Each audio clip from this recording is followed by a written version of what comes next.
서울 강남의 한 장례식장. 검은 리무진들이 줄지어 서 있었습니다. 대한그룹 회장 장태준의 장례식이었습니다. 한국 재계 서열 5번째. 그가 세상을 떠난 날 수많은 사람들이 조문을 왔습니다. 진심으로 슬퍼하는 사람은 없었습니다. 회장의 아내 윤정희는 상주석에 앉아 있었습니다. 63세 그녀는 눈물 한 방울 흘리지 않았습니다. 옆에 앉은 딸 장서연도 마찬가지였습니다. 35살 대한그룹 부사장. 장례식이 끝나고 사흘째 되던 날 변호사가 찾아왔습니다. 회장의 유언장을 공개하기 위해서였습니다. 가족들이 모인 응접실. 변호사는 서류 봉투를 꺼냈습니다. 유언장을 낭독하겠습니다. 예상대로였습니다. 회사 지분의 대부분은 딸에게, 부동산은 자신에게, 장민재에게 전 재산의 절반을 상속한다. 정희가 소리쳤습니다. 장민재가 누구야? 서연도 놀란 표정이었습니다. 아버지한테 그런 사람 없어요. 변호사는 침착하게 대답했습니다. 고인께서 남기신 유언입니다. 장민재 씨는 내일 이곳으로 오실 예정입니다. 정희는 변호사를 노려봤습니다. 이게 무슨 장난이야? 우리 남편한테 숨겨둔 자식 같은 거 없어. 하지만 변호사는 고개를 저었습니다. 유언장은 법적으로 유효합니다. 장민재 씨의 신분도 확인되었습니다. 그날 밤 정희는 남편의 서재를 뒤졌습니다. 그리고 오래된 사진 한 장을 발견했습니다. 젊은 여자와 남편이 함께 찍은 사진. 뒤에는 글씨가 적혀 있었습니다. 서진에게 영원히. 정희의 손이 떨렸습니다. 한서진. 그녀는 사진을 찢으려다 멈췄습니다. 증거가 필요했습니다. 그녀는 사진을 가방에 넣었습니다. 마음 한구석이 불안했습니다. 아버지가 숨긴 사람. 그게 대체 누구일까? 다음 날 대한그룹 본사 앞에 한 남자가 섰습니다. 검은 정장을 입은 33세 남자. 장민재였습니다. 그는 건물을 올려다보며 차갑게 웃었습니다. 드디어 왔네. 서울 외곽의 작은 아파트. 한서진은 창밖을 바라보고 있었습니다. 68배 그녀는 백발이 성성했습니다. 손에는 오래된 사진첩이 들려 있었습니다.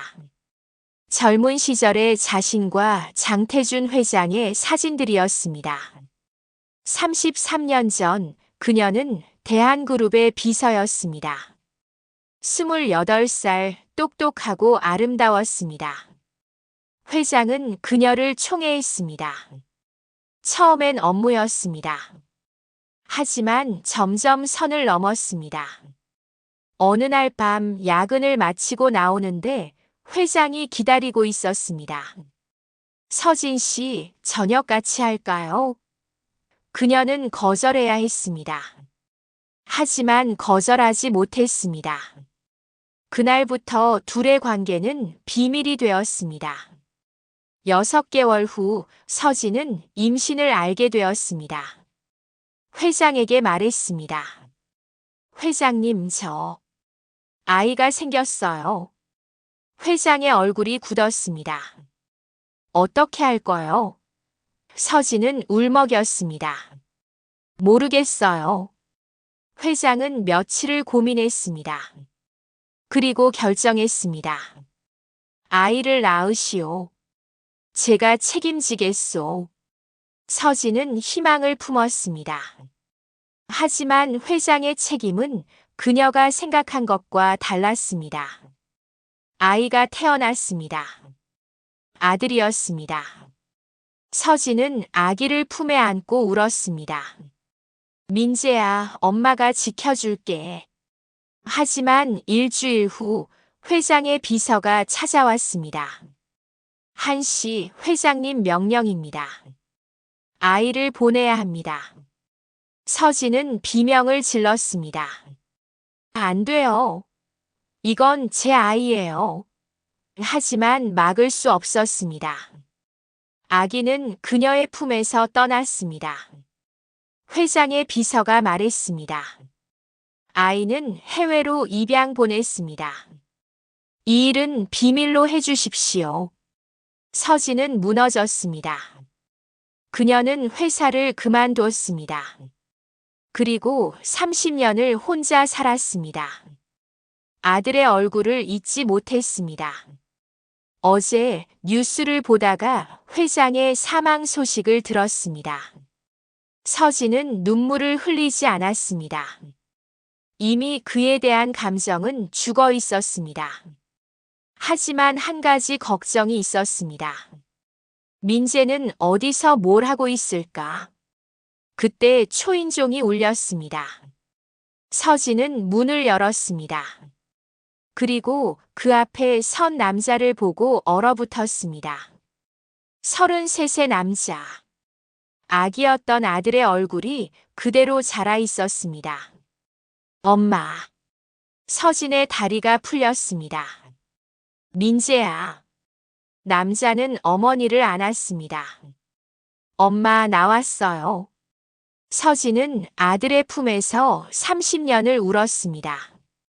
대한그룹 회의실. 장민재는 긴 테이블 끝에 앉아 있었습니다. 맞은편엔 윤정희와 장서연이 있었습니다. 변호사가 서류를 펼쳤습니다. 유언장에 따라 재산 분할을 시작하겠습니다. 정희는 민재를 노려봤습니다. 당신이 누군지 모르겠지만 우리 재산에 손대지 마세요. 민재는 미소 지었습니다. 차가운 미소였습니다. 정혜 여사님, 저도 고인의 아들입니다. 법적으로 상속권이 있어요. 서연이 끼어들었습니다. 증거가 있어요? 당신이 우리 아버지 아들이라는 증거? 민재는 서류 봉투를 꺼냈습니다. DNA 검사 결과입니다. 유전자 일치율 99%. 서연은 서류를 받아 읽었습니다. 손이 떨렸습니다. 민재는 자리에서 일어났습니다. 서연이 그를 불렀습니다. 잠깐만요. 민재가 돌아봤습니다. 서연은 그의 눈을 바라봤습니다. 당신 목적이 뭐예요? 민재가 대답했습니다. 당신들이 버린 아들, 이제 돌아왔습니다. 서연은 가슴이 철렁했습니다. 복수하려는 거예요. 민재는 웃었습니다. 복수? 전 그냥 제 몫을 찾으러 왔을 뿐입니다. 그날 밤 민재는 호텔 스위트룸에 앉아 와인잔을 들고 혼잣말을 했습니다. 30년 기다렸어. 이제 시작이야. 민재의 과거는 치열했습니다. 해외 입양 후 그는 미국의 한 중산층 가정에서 자랐습니다. 16살 때 양부모가 교통사고로 사망했습니다. 그는 혼자가 되었습니다. 그는 악착같이 살았습니다. 장학금으로 대학을 나왔습니다. IT 사업으로 성공했습니다. 그리고 28살 때 한국의 사립탐정에게 의뢰했습니다. 제 친부모를 찾아주세요. 1년이 걸렸습니다. 진실을 알게 된 날 민재는 울지 않았습니다. 대신 결심했습니다. 돌아가서 내 것을 찾겠어. 그는 4년을 준비했습니다. 그리고 회장이 죽기를 기다렸습니다. 윤정희는 남편의 서재에 앉아 서랍 속에서 찾은 편지들을 읽고 있었습니다. 장태준 회장이 한서진에게 보낸 편지들이었습니다. 서진아, 당신을 사랑합니다. 미안해, 하지만 당신을 지킬 수 없어. 정희의 눈에서 눈물이 떨어졌습니다. 분노의 눈물이었습니다. 그녀는 편지를 구겼습니다. 사랑. 이게 사랑이야. 그녀는 35년 전을 떠올렸습니다. 결혼식 날 남편은 웃고 있었습니다. 하지만 그 눈은 차가웠습니다. 정희는 알고 있었습니다. 이 결혼이 사랑이 아니라는 것을. 재벌가의 딸과 신흥 재벌의 결합. 그건 거래였습니다. 하지만 정희는 남편을 사랑하려 했습니다. 아이도 낳았습니다.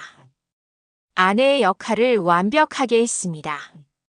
그런데 남편은 다른 여자를 사랑했습니다. 20년 전 정희는 우연히 알게 되었습니다. 남편의 차에서 여자의 머리핀을 발견했습니다. 남편은 고개를 숙였습니다. 미안하오. 정희는 물었습니다. 누구요? 남편은 대답하지 않았습니다. 정희는 사립 탐정을 고용했습니다. 그리고 한서진이라는 여자를 알게 되었습니다. 비서. 젊고 아름다운 여자. 정희는 남편을 다그쳤습니다. 그 여자와 헤어져요. 남편은 고개를 끄덕였습니다. 일주일 후 한서진은 회사에서 사라졌습니다. 정희는 안도했습니다. 하지만 그게 끝이 아니었습니다. 몇 달 후 정희는 남편의 통장 이체 내역을 받습니다. 매달 거액이 빠져나가고 있었습니다. 수취인은 한서진. 정희는 남편을 추궁했습니다. 아직도 그 여자한테 돈을 보내요. 남편이 차갑게 대답했습니다. 책임이니까. 정희는 그 말에 가슴이 무너졌습니다. 책임이요? 그럼 나와 서연은 뭐예요? 남편은 대답하지 않았습니다. 그날 밤 정희는 처음으로 이혼을 생각했습니다. 하지만 이혼하지 않았습니다. 체면 때문이었습니다. 재벌가의 딸이 이혼한다. 그건 수치였습니다. 정희는 참았습니다. 30년을. 하지만 마음속엔 증오가 쌓였습니다. 그리고 그 여자의 아들이 나타났습니다. 재산의 절반을 가져가려 합니다. 정희는 편지를 불태웠습니다. 재떨이에서 연기가 피어올랐습니다. 그녀는 중얼거렸습니다. 그 아들, 내가 직접 끝내겠어. 정희는 딸 서연을 불러 말했습니다. 장민재를 조사해. 약점을 찾아내. 서연은 어머니의 차가운 눈빛을 보며 등골이 오싹했습니다. 장서연은 민재를 미행했습니다. 그가 어디로 가는지, 누구를 만나는지 확인하기 위해서였습니다. 서연은 그를 관찰했습니다. 그의 옆모습이 낯설게 느껴지지 않았습니다. 아버지를 닮았습니다. 턱선, 콧대, 눈썹. 서연은 가슴이 답답했습니다. 민재가 고개를 들었습니다. 그리고 서연과 눈이 마주쳤습니다. 서연은 깜짝 놀라 시선을 돌렸습니다. 하지만 민재가 다가왔습니다. 미행하시는 거예요? 서연은 당황했습니다. 아니, 그게... 민재가 웃었습니다. 어설프시네요. 처음부터 알고 있었어요. 서연은 얼굴이 붉어졌습니다. 민재가 앉았습니다. 같이 커피 마실래요? 서연은 거절하려다 멈췄습니다. 이건 기회였습니다. 그의 약점을 찾을 수 있는. 그녀는 고개를 끄덕였습니다. 네. 민재는 커피를 주문했습니다. 두 사람은 마주 앉았습니다. 민재가 먼저 말했습니다. 장서연 부사장님, 제가 그렇게 위험해 보여요?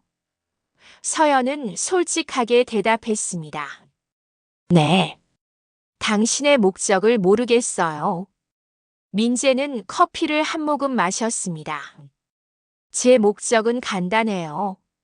제가 받아야 할 걸 받는 것뿐이에요. 서연이 물었습니다. 돈이요? 민재가 고개를 저었습니다. 인정이요. 전 제 인생에서 단 한 번도 아버지가 있다는 걸 느껴본 적이 없어요. 그게 제일 받고 싶은 거예요. 서연은 그의 눈을 봤습니다. 슬픔이 보였습니다.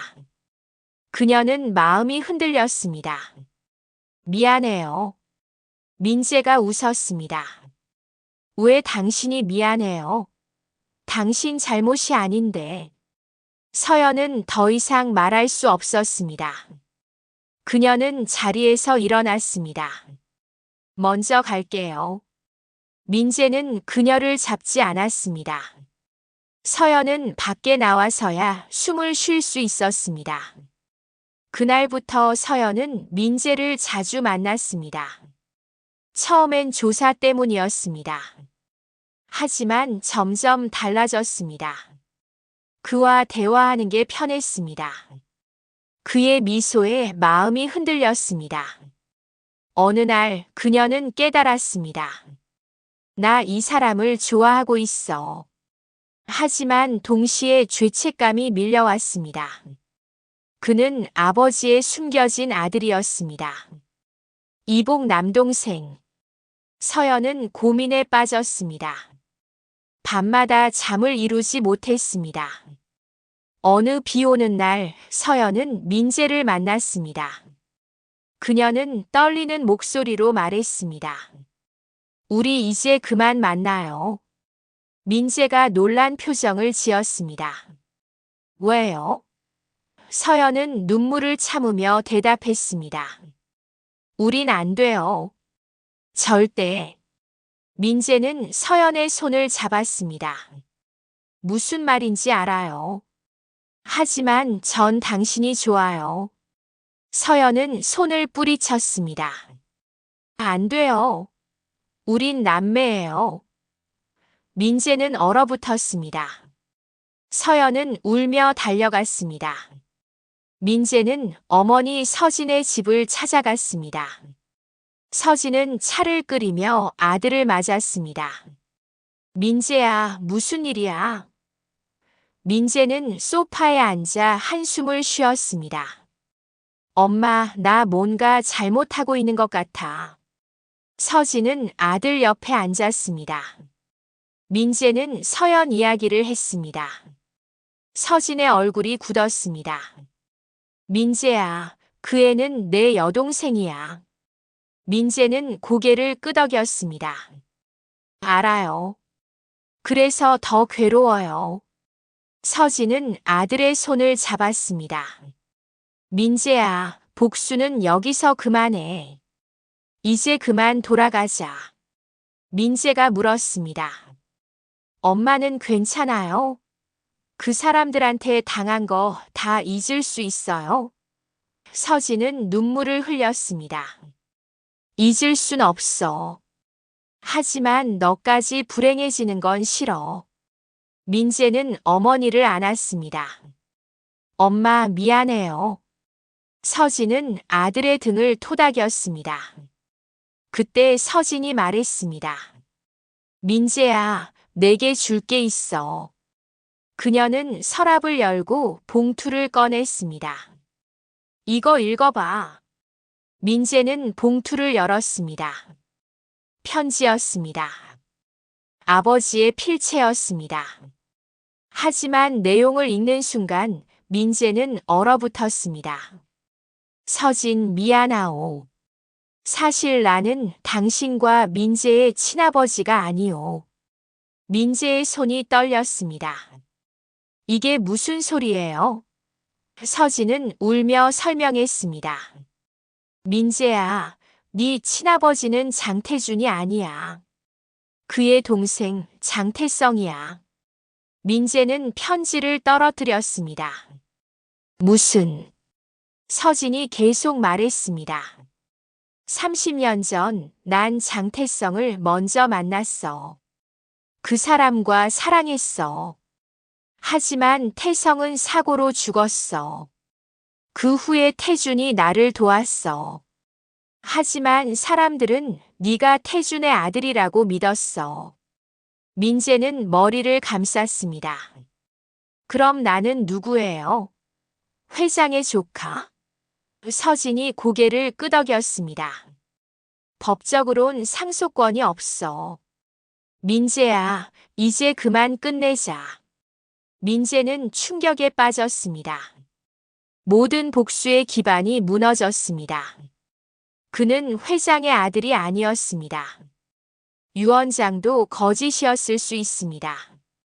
엄마, 왜 이제야 말해요? 서진이 울었습니다. 미안해, 민재야. 난 네가 다치지 않길 바랐어. 민재는 자리에서 일어났습니다. 그는 변호사에게 전화했습니다. 유언장 확인 좀 해주세요. 혹시 조작된 건 아닌지. 며칠 후 변호사가 답했습니다. 유언장은 진짜입니다. 하지만 회장님이 왜 당신에게 재산을 남겼는지는 모르겠습니다. 민재는 혼란스러웠습니다. 회장은 왜 조카에게 재산을 남긴 걸까? 한서진은 결심했습니다. 더 이상 숨길 수 없었습니다. 그녀는 윤정희에게 연락했습니다. 만나고 싶습니다. 정희는 차갑게 대답했습니다. 무슨 용건이죠? 서진은 떨리는 목소리로 말했습니다. 죄송하다고 말하고 싶어요. 이틀 후 두 여자는 조용한 찻집에서 만났습니다. 정희는 서진을 노려봤습니다. 당신이 한서진이군요. 서진은 고개를 숙였습니다. 네, 정희 여사님. 죄송합니다. 정희가 차갑게 웃었습니다. 죄송하다고요?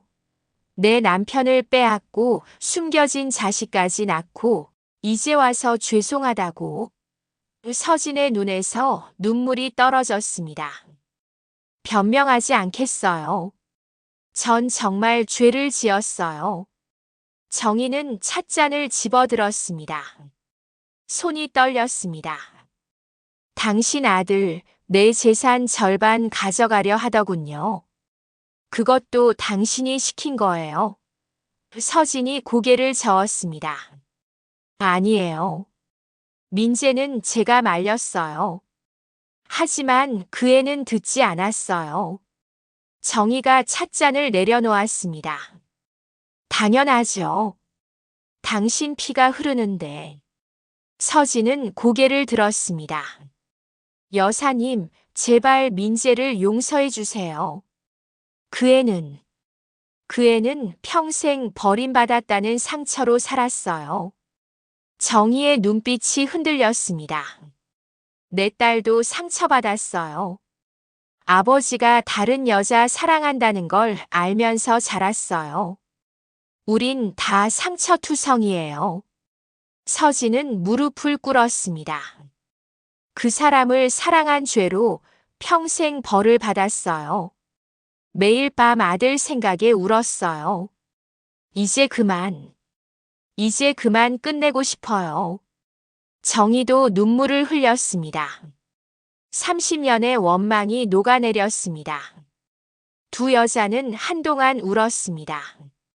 정희가 서진의 손을 잡았습니다. 우리 아이들은 어떡하죠? 서진이 대답했습니다. 민재한테 말했어요. 이제 그만하라고. 하지만 그 애는 혼란스러워해요. 정희가 물었습니다. 왜요? 서진은 잠시 망설이다 말했습니다. 민재는 서연 씨를 좋아해요. 정희는 충격받았습니다. 뭐라고요? 서진이 고개를 끄덕였습니다. 남매인 걸 알고도 마음을 접지 못해요. 그래서 더 괴로워해요. 정희는 한숨을 쉬었습니다. 세상에. 정희가 말했습니다. 내 딸도. 그 애를 보는 눈빛이 이상했어요. 서진은 놀랐습니다. 그럼. 정희가 고개를 끄덕였습니다. 우리가 만든 죄를 아이들이 짊어지고 있어요. 두 여자는 오랜 시간 이야기를 나눴습니다. 과거의 아픔, 현재의 고민, 미래의 걱정. 그들은 적이 아니었습니다. 같은 남자에게 상처받은 여자들이었습니다. 정희가 말했습니다. 우리가 끝내야 해요. 이 악몽을. 서진이 동의했습니다. 네, 여사님. 민재를 설득할게요. 재산은 포기하라고. 정희도 약속했습니다. 전 서연을 설득할게요. 민재를 잊으라고. 두 여자는 악수했습니다. 하지만 이미 너무 늦었습니다. 민재의 복수는 멈출 수 없는 불길처럼 번지고 있었습니다. 그리고 서연의 마음도 돌이킬 수 없었습니다. 두 젊은이는 금지된 감정의 수렁에 빠져 있었습니다. 대한그룹 주주총회 날이었습니다. 장민재는 회의실로 들어갔습니다. 주주들이 웅성거렸습니다. 저 사람이 회장님 숨겨진 아들 절반이나 가져간다며? 민재는 그들의 시선을 무시하고 자리에 앉았습니다. 윤정희와 장서연이 들어왔습니다. 정희는 단상에 섰습니다. 오늘 중요한 발표가 있습니다. 사람들이 조용해졌습니다. 정희가 말했습니다. 고 장태준 회장의 유언에 따라 재산 분할이 완료되었습니다. 그때 민재가 일어났습니다. 잠깐만요. 민재는 서류를 꺼냈습니다. 저는 상속을 포기합니다. 회의실이 술렁이었습니다. 정희와 서연도 놀란 표정이었습니다. 민재가 계속 말했습니다. 이 재산은 제 것이 아니에요. 저는 회장님의 진짜 아들이 아닙니다. 사람들이 웅성거렸습니다. 민재는 진실을 밝혔습니다. 저는 회장님 동생의 아들입니다. 법적으로 상속권이 없어요. 서연이 단상으로 올라갔습니다. 그럼 왜 유언장에 당신 이름이? 민재가 대답했습니다. 회장님은 동생을 사랑했어요. 그래서 조카인 저를 챙기고 싶었던 것 같아요. 하지만 전 받을 수 없어요. 민재는 정의를 받습니다. 여사님 죄송합니다. 제가 복수심에 눈이 멀었어요. 정희는 고개를 저었습니다. 아니에요. 우리가 당신한테 잘못했어요. 민재는 서연을 봤습니다. 그녀의 눈에 눈물이 고여 있었습니다. 회의가 끝나고 민재는 서연을 옥상에서 따로 만났습니다. 서연이 물었습니다. 정말 가는 거예요? 민재가 고개를 끄덕였습니다. 네. 더 이상 여기 있으면 안 돼요. 서연이 울었습니다. 미안해요. 제가 당신을. 민재가 서연의 눈물을 닦아줬습니다. 괜찮아요. 우린 안 될 운명이었어요. 서연은 민재를 안았습니다. 잊을 수 있을까요? 민재도 그녀를 안았습니다. 시간이 지나면요. 두 사람은 한참을 그렇게 있었습니다. 첫사랑이자 마지막 사랑. 이룰 수 없는 사랑이었습니다. 민재가 먼저 몸을 뗐습니다. 안녕히 계세요, 서연 씨. 서연은 그의 등을 바라봤습니다. 안녕, 민재 씨. 민재는 어머니 서진의 집으로 갔습니다. 서진은 짐을 싸고 있었습니다. 엄마, 뭐해요? 서진이 웃었습니다. 우리 이제 새로 시작하자. 다른 도시로 가는 거야. 민재는 어머니를 안았습니다. 엄마, 고마워요. 서진이 아들의 등을 토닥였습니다. 민재야, 돈으로는 행복 살 수 없어. 그거 알지? 민재가 고개를 끄덕였습니다. 이제야 알았어요. 너무 늦게 깨달았지만. 서진이 아들의 얼굴을 쓰다듬었습니다. 아니야. 지금이라도 알게 돼서 다행이야. 공항으로 가는 길, 그는 중얼거렸습니다. 안녕, 서울. 안녕, 서연. 서진이 아들의 손을 잡았습니다. 괜찮아질 거야. 공항에 도착했습니다. 탑승 수속을 하던 중 민재는 뒤를 돌아봤습니다. 혹시 서연이 쫓아올까 싶어서였습니다. 하지만 아무도 없었습니다. 민재는 씁쓸하게 웃었습니다. 그래, 이게 맞아. 비행기에 올랐습니다. 이륙 전 민재는 서연에게 마지막 문자를 보냈습니다. 행복하세요, 서연 씨. 저도 행복하게 살게요. 서연은 사무실에서 문자를 받고 울었습니다. 비행기가 이륙했습니다. 서진은 눈물을 흘리며 웃었습니다. 이제야 내 아들을 되찾았구나. 민재도 어머니의 손을 꽉 잡았습니다. 엄마 사랑해요. 서진이 대답했습니다. 나도 사랑해, 민재야. 그들의 새로운 삶이 시작되었습니다. 서울에선 윤정희와 장서연이 남아 있었습니다. 정희는 남편의 사진을 바라보며 말했습니다. 당신의 죄는 용서할게요. 하지만 잊진 않을 거예요. 서연은 사무실에서 일에 몰두했습니다. 아픔을 잊기 위해서였습니다. 한서진과 장민재는 미국의 작은 도시에 정착했습니다. 민재는 작은 카페를 열었습니다. 서진은 그 옆에서 그를 도왔습니다. 평범한 삶이었습니다. 하지만 행복했습니다. 어느 날 민재는 서진에게 물었습니다. 엄마, 후회해요? 서진이 고개를 저었습니다. 아니, 너를 낳은 건 내 인생 최고의 선택이었어. 민재는 어머니를 안았습니다. 저도요, 엄마. 숨겨진 상속자의 이야기는 그렇게 끝났습니다. 재산도 복수도 아닌 사랑을 선택한 이야기. 민재는 자신의 이름으로 자신의 삶을 살아갔습니다. 그것이 진짜 상속이었습니다. 돈이 아닌 자유를.